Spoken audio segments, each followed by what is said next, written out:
नमस्कार, मैं Om Prakash Tak Shri Siddhivinayak YouTube study channel में आपका स्वागत करता हूं।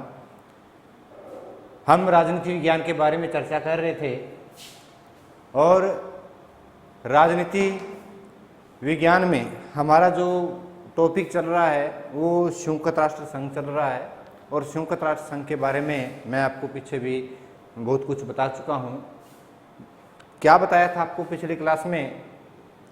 पिछली क्लास में हमने संयुक्त राष्ट्र संघ की हमें आवश्यकता क्यों पड़ी, संयुक्त राष्ट्र संघ का इतिहास, उसका विकास कैसे रहा, इसके बारे में मैंने आपको बताया था।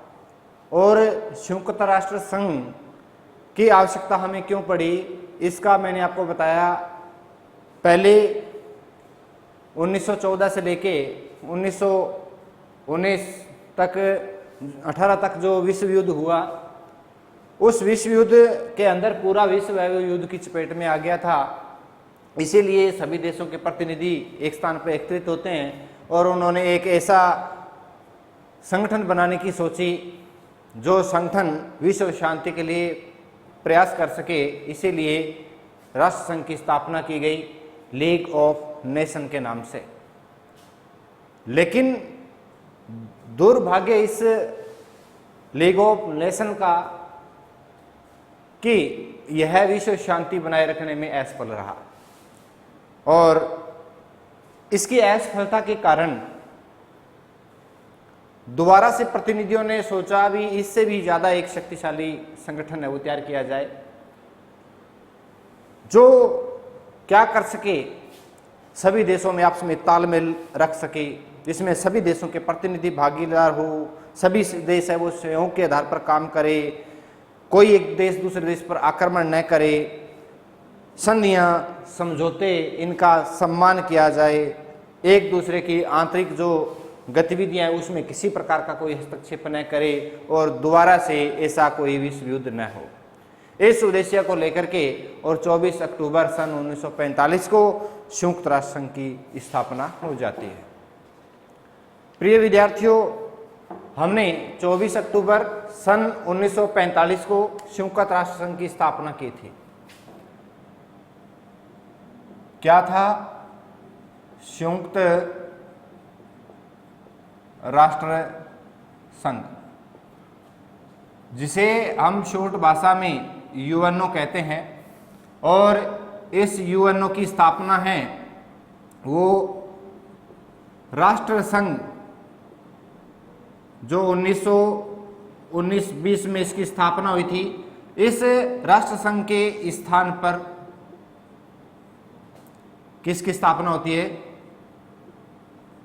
संयुक्त राष्ट्र संघ की क्या होती है? स्थापना होती है।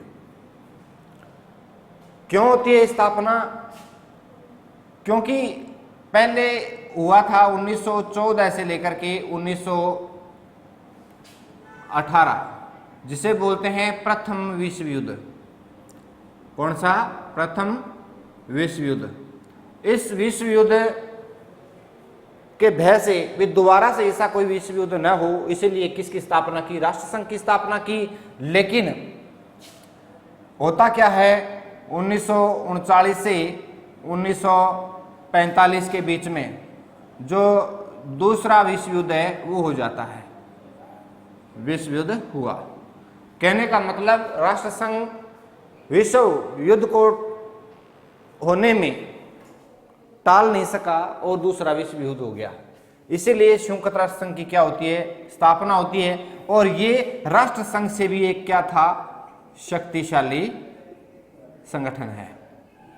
ये शक्तिशाली संगठन है जिसकी 24 अक्टूबर 1945 को क्या हो जाती है? स्थापना हो जाती है।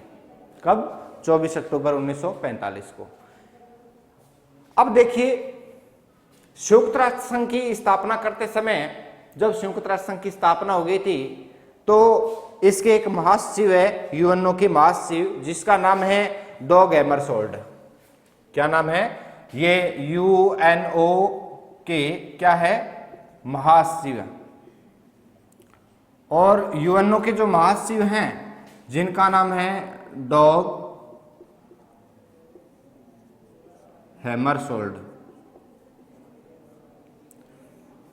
इनके द्वारा राष्ट्र संघ के विषय में एक बात कही गई भी जो यूएनओ है वो हमें स्वर्ग की ओर तो नहीं ले जा सकता, लेकिन नरक की ओर जाने से हमें रोकता है। क्या था? इन्होंने कहा संयुक्त राष्ट्र संघ हमें स्वर्ग की ओर तो नहीं ले जा सकता, लेकिन नरक की ओर जाने से रोकता है। ये उक्त पंक्ति है किसकी? डॉग हैमरशोल्ड की। इनका कहने का मतलब था भी जो हमने संयुक्त राष्ट्र संघ की स्थापना की है वो हमें स्वर्ग की ओर तो नहीं ले जा सकता, लेकिन नरक की ओर जाने से वो रोक सकता है। कहने का मतलब ये है भी आगे जो विश्व युद्ध होने की जो संभावना होगी उस चीज को वो रोक सकता है। ये क्या करेगा? क्योंकि ये परस्पर सहयोग के आधार पर काम करेगा, सभी देश इसका मिलकर के सहयोग करेंगे। ये एक इस प्रकार की अंतर्राष्ट्रीय संस्था होगी जो विश्व को खतरे से टाल सकती है। इस प्रकार से इन्होंने क्या कहा? डॉग हैमरशोल्ड के द्वारा कहा गया भी स्वर्ग की ओर तो नहीं ले जा सकता यूएनओ, लेकिन नरक की ओर जाने से रोकता है। ये परिभाषा दी गई किसके द्वारा? डॉग हैमरशोल्ड के द्वारा। इसी प्रकार से चर्चिल जो ब्रिटेन के पीएम रहे हैं, प्रधानमंत्री रहे हैं, सन 1945 में ये प्रधानमंत्री थे इंग्लैंड के, तो उस समय इन्होंने कहा कि युद्ध है वो हथियारों को लड़ाने की बजाय जुबान से लड़ा जाए, ऐसा संगठन हो। किसके द्वारा? मैं आपको बता देता हूं, ये इंग्लैंड के पीएम, और इंग्लैंड के पीएम कौन से हैं? जिनका नाम है चर्चिल। इन चर्चिल के द्वारा क्या कहा गया? यह कहा गया भी हथियारों को लड़ाने की बजाय जुबान से लड़ा जाए, कि हथियारों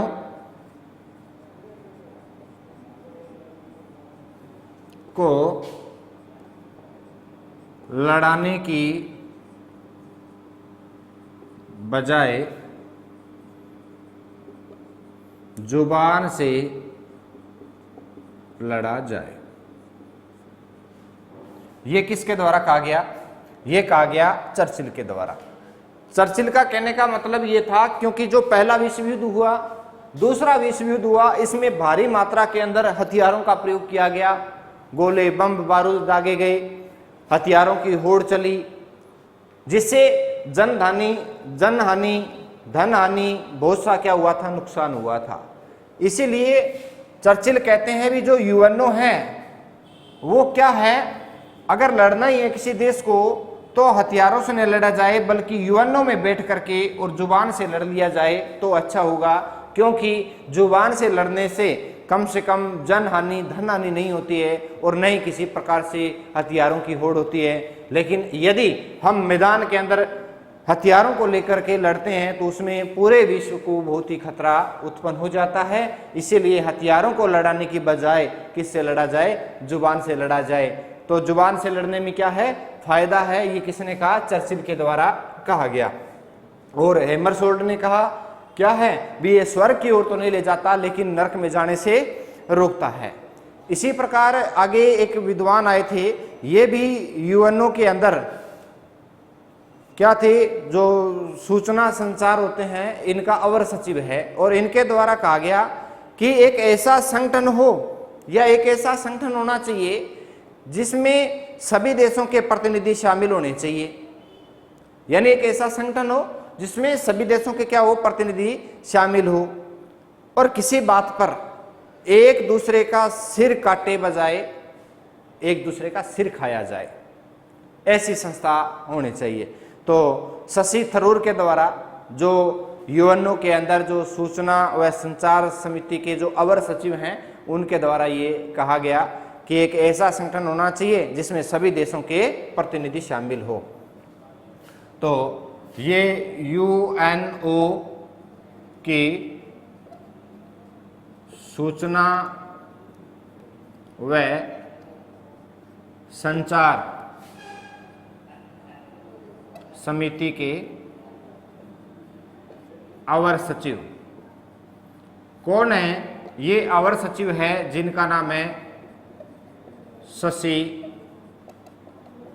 थरूर। इनके द्वारा क्या कहा गया कि एक ऐसा संगठन हो, कहा गया एक ऐसा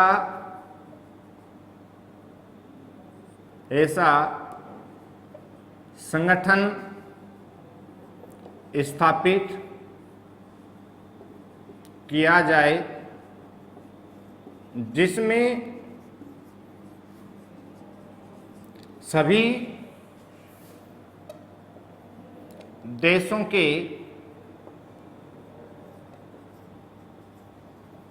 प्रतिनिधि शामिल हो। यानी एक ऐसा संगठन स्थापित किया जाए जिसमें सभी देशों के क्या हो, प्रतिनिधि शामिल हो और किसी बात पर एक दूसरे के जो सिर काटने के बजाय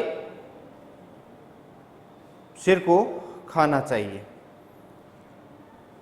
अर्थात वार्तालाप के माध्यम से ही किसी भी समस्या का निदान है वो कर लेना चाहिए। तो ये कहा किसी बात पर शामिल हो तथा किसी बात पर मैदान में सिर काटने की बजाय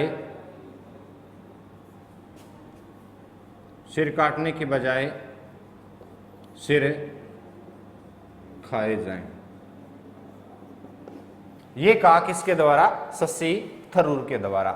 तो शशि थरूर जी कहते हैं भी एक ऐसा संगठन स्थापित किया जाए जिसमें सभी देशों के प्रतिनिधि शामिल हों और किसी भी बात पर मैदान में सिर काटे न जाएं बल्कि एक दूसरे का सिर खा करके उस समस्या का समाधान किया जाए। कहने का मतलब वार्तालाप के द्वारा, विचारों के द्वारा लड़ करके और उस समस्या का हल किया जाना चाहिए, सिर काटे नहीं जाने चाहिए।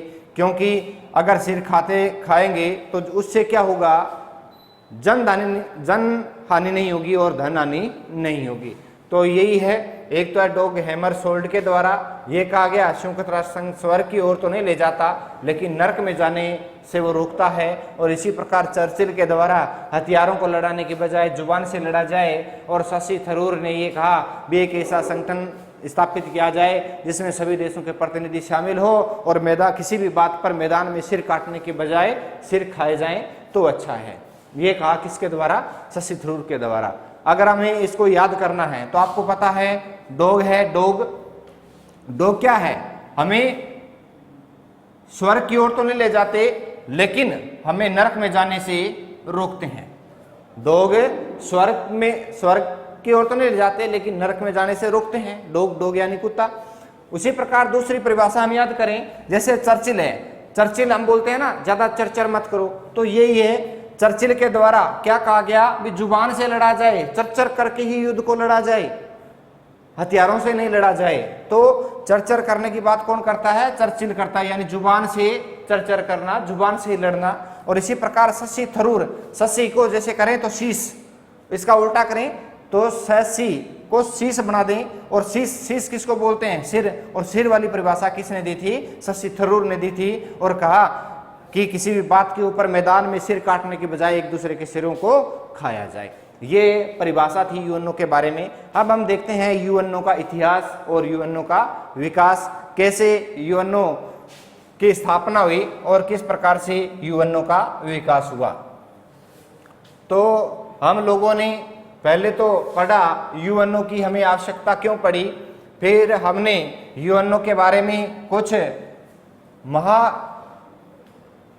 महान लोगों के द्वारा कुछ परिभाषाएं दी गई, उनके बारे में भी हम लोगों ने पढ़ा है।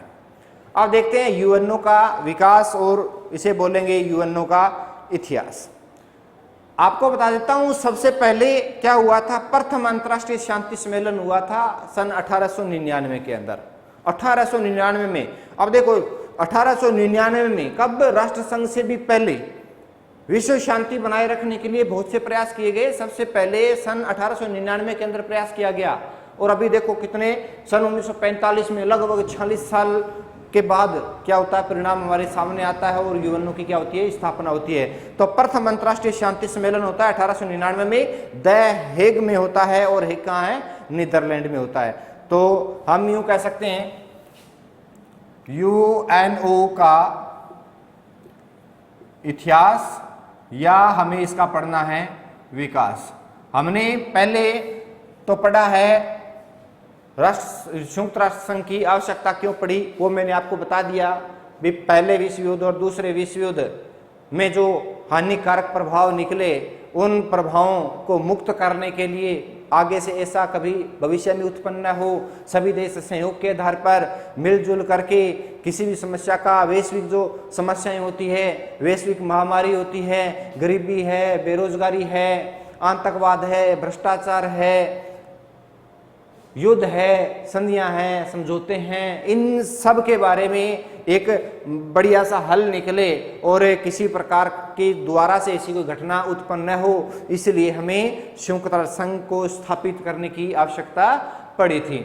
फिर हमने इसके बारे में कुछ विद्वानों की पंक्तियां बताई थी, क्योंकि क्या हो रहा था, विश्व युद्धों के दौरान भारी मात्रा के अंदर हथियारों की होड़ चली हुई थी। उन हथियारों की होड़ के कारण जन और धन हानि हो रही थी। उस जन धन हानि को रोकने का प्रयास किया गया और सिर काटे जा रहे थे, जन हानि हो रही थी, उनको रोकने के लिए हमें राष्ट्र संघ की क्या की, स्थापना की। अब हम इसका विकास और इसका इतिहास हम देखते हैं।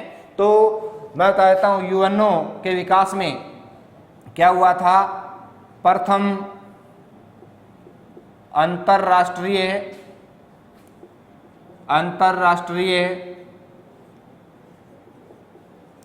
शांति सम्मेलन 1899, और ये कहाँ पे होता है, ये होता है द हेग। कहाँ पे, नीदरलैंड में। कहाँ होता है, नीदरलैंड में होता है। अब द हेग नीदरलैंड के अंदर हुआ और इसमें क्या हुआ, किन बातों पे चर्चा हुई इस शांति सम्मेलन में भी। जो युद्ध हो रहे हैं, इन युद्धों को कैसे रोका जाए, क्योंकि पहले भी छोटे छोटे युद्ध हो रहे थे। विश्व युद्ध तो बाद में, उससे पहले भी युद्ध छिड़ रहे थे, क्योंकि विश्व युद्ध तो दो महाशक्तियों के बीच में हुआ था, पहले भी अन्य देशों के बीच में युद्ध हो रहे थे। उन युद्धों को कैसे रोका जाए, संकटपूर्ण परिस्थितियों को कैसे इनसे निपटा जाए, इसी प्रकार से युद्धों के नियम क्या होने चाहिए, युद्धों के नियम है, उपाय है, विवादों को शांतिपूर्ण निपटारा आदि के लिए क्या हुई, चर्चा हुई शांति सम्मेलन में। तो क्या हुआ था, पहले जैसे मैं यूं कहूं, युद्धों को कैसे रोका जाए, युद्धों को कैसे रोका जाए, इसी प्रकार से संकटपूर्ण स्थिति से कैसे निपटा जाए, युद्ध के नियम क्या होंगे,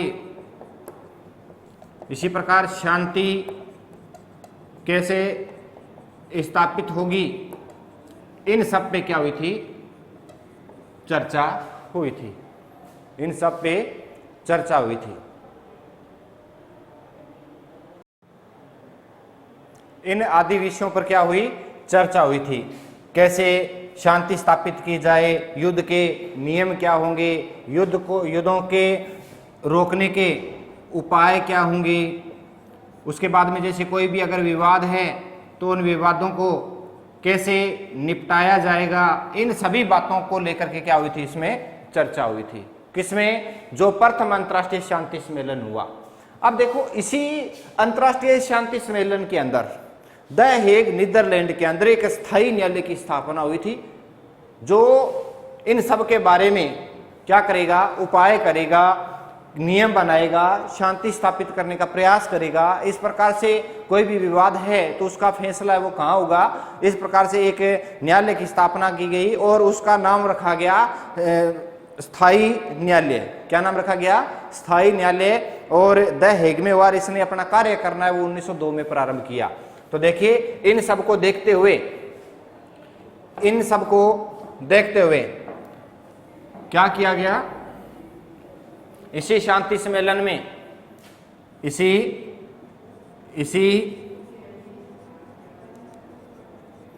सम्मेलन में विवादों का निपटारा करने के लिए क्या काम किया, एक स्थायी न्यायालय की क्या की गई, स्थापना की। इस स्थायी न्यायालय की क्या की गई, स्थापना की गई। और ये स्थायी न्यायालय स्थापित किया गया, कहाँ स्थापित किया गया? ये किया गया द हेग, नीदरलैंड में। नीदरलैंड के अंदर इसकी स्थापना की गई और इसने अपना जो कार्य करना प्रारंभ किया और इसने अपना कार्य करना जो प्रारंभ किया वो किया सन 1902 में। इस प्रकार से जो प्रथम अंतर्राष्ट्रीय शांति सम्मेलन द हेग नीदरलैंड के अंदर आयोजित होता है और इसके अंदर एक स्थायी न्यायालय की स्थापना की जाती है, जिसके द्वारा 1902 में कार्य करना आरंभ किया जाता है। और इस शांति सम्मेलन के अंदर जो विश्व की विभिन्न प्रकार की जो समस्याएं आ रही है, जैसे युद्धों को लेकर के आ रही है, शांति स्थापित करने के लिए आ रही है, विवादों को निपटाने के लिए आ रही है, ऐसी समस्याओं पर चर्चा की गई। और ऐसी समस्याओं पर चर्चा करते हुए द हेग नीदरलैंड के अंदर एक स्थायी न्यायालय की स्थापना कर दी गई और उसके द्वारा 1902 के अंदर अपना कार्य वो प्रारंभ किया गया। अब देखिए, नेक्स्ट जो आगे प्रयास है वो बहुत ही लंबे टाइम के बाद 12 जून 1941 के अंदर होता है और उसे बोलते हैं लंदन सम्मेलन। लंदन के अंदर एक सम्मेलन हुआ 12 जून 1941 को और इसके अंदर जो लंदन सम्मेलन हुआ जिसमें सभी जो राष्ट्रमंडल देश हैं उन देशों का यह सम्मेलन था। राष्ट्रमंडल देशों का क्या था? सम्मेलन था। तो हम पढ़ेंगे दूसरा सम्मेलन जो कौन सा था, 12 जून 1941 को लंदन में हुआ। तो हम दूसरा सम्मेलन पढ़ेंगे, दूसरा सम्मेलन या हम इसे कहेंगे लंदन सम्मेलन। और ये जो लंदन सम्मेलन है ये 12 जून 1941 को स्थापित किया गया और ये हुआ कहाँ पे? ये हुआ लंदन में। लंदन में ये शांति सम्मेलन होता है और इसमें जो सम्मेलन है वो राष्ट्रमंडल देशों का सम्मेलन है। राष्ट्रमंडल देशों का सम्मेलन, ये राष्ट्रमंडल देशों का सम्मेलन है। और इसके अंदर कौन कौन से देश भाग लेते हैं? इसके अंदर ब्रिटेन है, ऑस्ट्रेलिया है, न्यूजीलैंड है, पोलैंड है। तो हम यूं कहेंगे इसके अंदर भाग लिया Britain,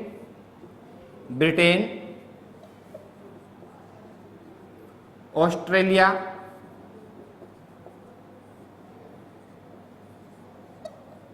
Netherlands,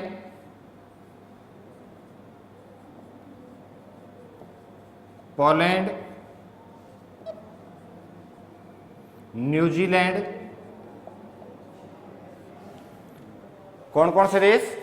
Britain, Australia, Netherland, Poland, New Zealand, Canada, Belgium, यूनान। कौन सा है? कनाडा है,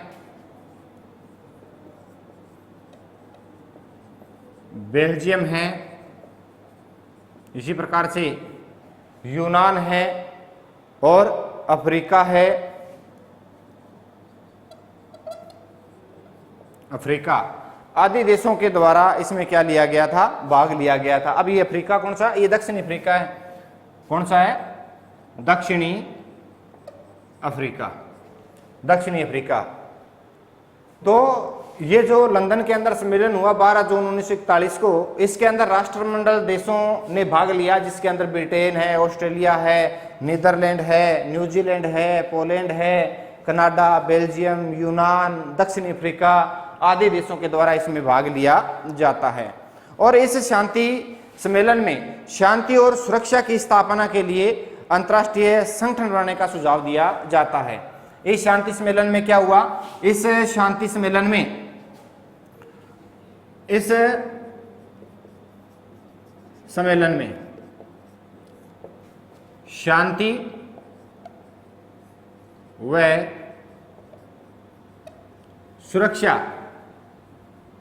की स्थापना करने, शांति व सुरक्षा के लिए एक संगठन बनाने का सुझाव दिया जाता है।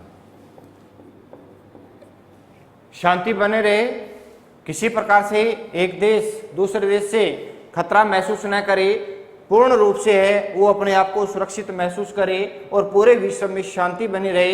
इसीलिए इन देशों के द्वारा लंदन के अंदर एक सम्मेलन का आयोजन करवाया जाता है और उसके अंदर इन देशों के द्वारा भाग लिया जाता है।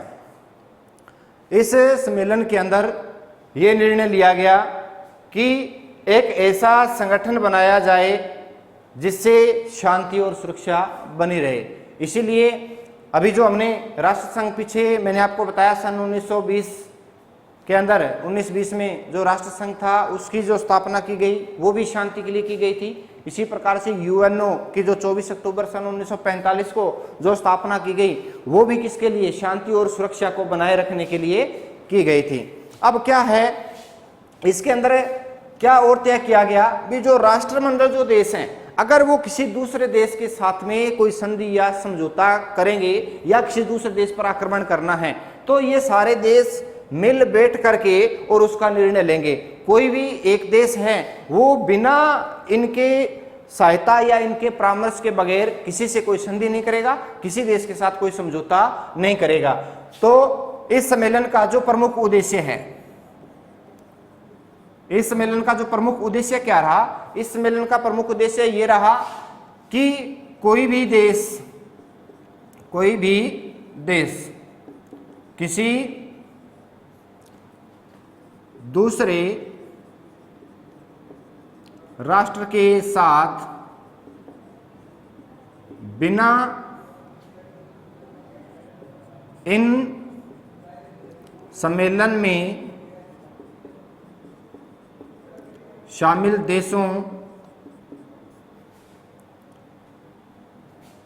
के अलावा संधि व समझौता नहीं करेगा। किसके साथ, किसी दूसरे देश के साथ में। तो ये सारे मिल बैठ करके ये काम करेंगे। तो इस प्रकार से ये जो दूसरा शांति के लिए जो सम्मेलन है ये लंदन के अंदर आयोजित किया जाता है। तो मैंने आपको प्रथम जो अंतर्राष्ट्रीय शांति सम्मेलन है उस सम्मेलन के अंदर बताया जो द हेग नीदरलैंड के अंदर आयोजित हुआ था 1899 के अंदर, वो भी शांति और सुरक्षा के लिए था। और ये जो 12 जून सन 1941 को जो लंदन में होता है जिसमें सारे देश जो राष्ट्रमंडल के देश हैं वो इसमें हिस्सा लेते हैं, ये भी शांति और सुरक्षा को बनाए रखने के लिए हिस्सा लेते हैं। इस प्रकार से ये दूसरा जो प्रयास है ये किया जाता है। उसके बाद में ये एक जबरदस्त प्रयास है जिसको हम यूं कह सकते हैं कि संयुक्त राष्ट्र संघ की स्थापना के लिए जो पहला कदम है या पहली जो बात है वो कहाँ होती है, वो एक अंटार्कटिका महासागर के अंदर ब्रिटेन के प्रधानमंत्री चर्चिल और यूएसए के राष्ट्रपति जिसे रूजवेल्ट के नाम से जानते हैं हम, तो रूजवेल्ट और चर्चिल के द्वारा अंटार्कटिक महासागर के अंदर एक जहाज पे क्या कर रहे थे, यात्रा कर रहे थे। और उसी यात्रा के दौरान इन दो देशों के बीच में, इन दो नेताओं के बीच में एक क्या होती है, संधि होती है।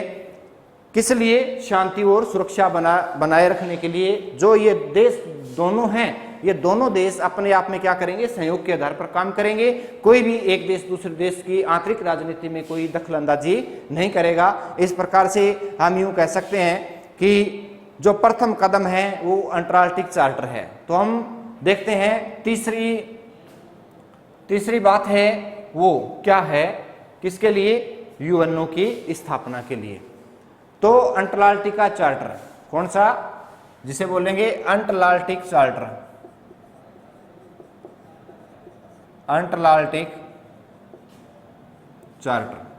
अब देखो अंटार्कटिक चार्टर, जिसे हम, चार्टर का मतलब क्या होता है? संविधान, नियम जिसमें तय किए जाते हैं। ये 14 अगस्त 1941 को कब हुआ था? 14 अगस्त 1941 को। इससे पहले जो लंदन के अंदर जो राष्ट्रमंडल देशों का जो सम्मेलन बुलाया गया था, वो मैंने आपको कब करवाया? वो 12 जून 1941 को करवाया है। और ये कितना है? ये 14 अगस्त 1941 है, यानी थोड़े ही दिन बाद के अंदर ये अंटार्कटिक चार्टर है, इसका आयोजन होता है। अब ये अंटार्कटिक चार्टर 14 अगस्त 1941 के दिन क्या हुआ था? यूएसए के जो राष्ट्रपति है रूजवेल्ट, जिनका पूरा नाम है फ्रैंकलिन रूजवेल्ट, और ब्रिटेन के प्रधानमंत्री है चर्चिल, ये दोनों के दोनों जहाज पर मिलते हैं। इसमें क्या होता है? इसमें यूएसए के राष्ट्रपति जिनका नाम है फ्रैंकलिन रूजवेल्ट, फ्रैंकलिन रूजवेल्ट, और दूसरे हैं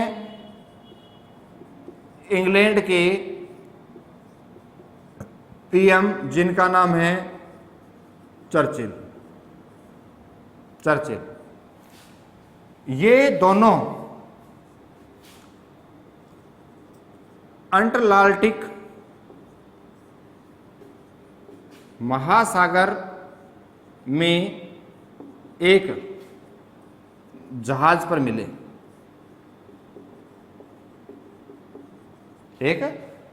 मिले, अंटार्कटिक महासागर में ये दोनों एक जहाज पर मिलते हैं। कौन मिलते हैं? यूएसए के राष्ट्रपति फ्रैंकलिन रूजवेल्ट और इंग्लैंड के पीएम चर्चिल। और इन दोनों के मध्य क्या हुआ? इन दोनों के मध्य एक संयुक्त घोषणा पत्र पर हस्ताक्षर किए गए। इसके अंदर इन दोनों नेताओं ने एक संयुक्त घोषणा पत्र पर हस्ताक्षर किए। दोनों ने मिलकर के एक संयुक्त घोषणा की, और उस घोषणा के अंदर क्या था? उस पत्र के अंदर पहला बिंदु ये था नाजीवाद को समाप्त करना। दूसरा था विभिन्न राष्ट्रों के मध्य मैत्रीपूर्ण और विकास के लिए एक अच्छे संबंध है वो स्थापित करना। तो इस संयुक्त घोषणा पत्र का जो प्रथम बिंदु है, वो प्रथम बिंदु बहुत ही ज्यादा इंपॉर्टेंट है, जिसमें कहा गया नाजीवाद को समाप्त करना। दूसरा बिंदु क्या था? दूसरा बिंदु ये था दोनों देश है वो मित्रतापूर्ण सहयोग पर बल देंगे और विकास कार्यों पर बल देंगे। क्या देंगे? दोनों ही देश परस्पर मित्रतापूर्ण कार्य तथा विकास कार्यों पर एक दूसरे का क्या करेंगे? सहयोग करेंगे। इस प्रकार से एक तो हो गया नाजीवाद को समाप्त करेंगे, दूसरा हो गया दोनों ही देश हैं वो परस्पर मित्रतापूर्ण कार्य करेंगे और एक देश दूसरे देश में क्या करेगा, सहयोग करेगा। और ये सहयोग होगा, ये सहयोग किस प्रकार का होगा, ये सामूहिक सहयोग होगा, सामूहिक सहयोग। अब सामूहिक सहयोग किस प्रकार से, चाहे वह किसी भी प्रकार का क्षेत्र हो, चाहे विकास के कोई क्षेत्र हो, चाहे कोई सुरक्षा का क्षेत्र हो, चाहे शांति का क्षेत्र हो, चाहे आर्थिक क्षेत्र हो, चाहे सामाजिक क्षेत्र हो, चाहे राजनीतिक क्षेत्र हो, किसी भी प्रकार का राजनीतिक क्षेत्र हो, सभी के अंदर ये क्या करेंगे, सहयोग के आधार पर कार्य करेंगे। और क्या करेंगे, युद्ध के द्वारा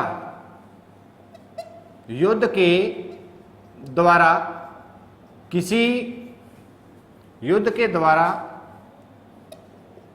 दोनों ही एक दूसरे के क्षेत्र पर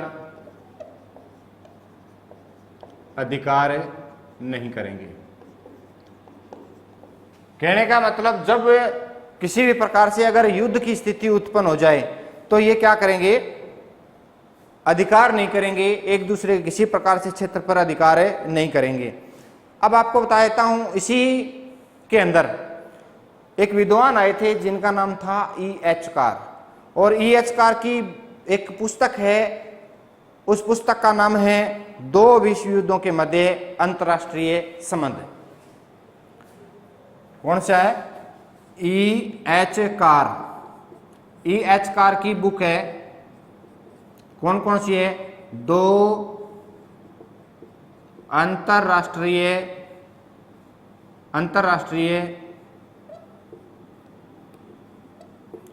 युद्धों के मध्य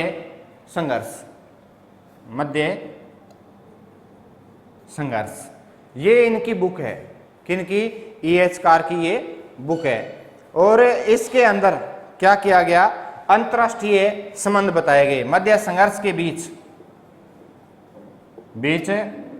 अंतरराष्ट्रीय संबंध, ये इनकी बुक है। और इस बुक के अंदर ये कहा गया है कि जो अंटार्कटिक जो चार्टर है, ये जो अंटार्कटिक चार्टर है, ये क्या है, अंटार्कटिक चार्टर UNO की स्थापना का प्रथम कदम है। अब याद रखना, प्रथम कदम किसने कहा, प्रथम कदम कहा E.H. कार के द्वारा। और प्रथम कदम E.H. कार के द्वारा किसे कहा गया, अंटार्कटिक चार्टर जो 14 अगस्त 1941 को हुआ, कहाँ, अंटार्कटिक महासागर में, जो दोनों के द्वारा संयुक्त जो घोषणा पत्र पर हस्ताक्षर किए गए, इसी घोषणा पत्र के लिए ये कहा जाता है कि ये जो घोषणा पत्र है फ्रैंकलिन रूजवेल्ट और चर्चिल के मध्य जो हुआ, ये प्रथम कदम है UNO की स्थापना के लिए। तो आप लोगों को भी ये पता होना चाहिए भी UNO की स्थापना का प्रथम कदम किसे माना जाता है, अंटार्कटिक चार्टर को माना जाता है, जो 14 अगस्त 1941 की अंटार्कटिक महासागर की घटना कहलाती है, फ्रैंकलिन रूजवेल्ट और चर्चिल के मध्य।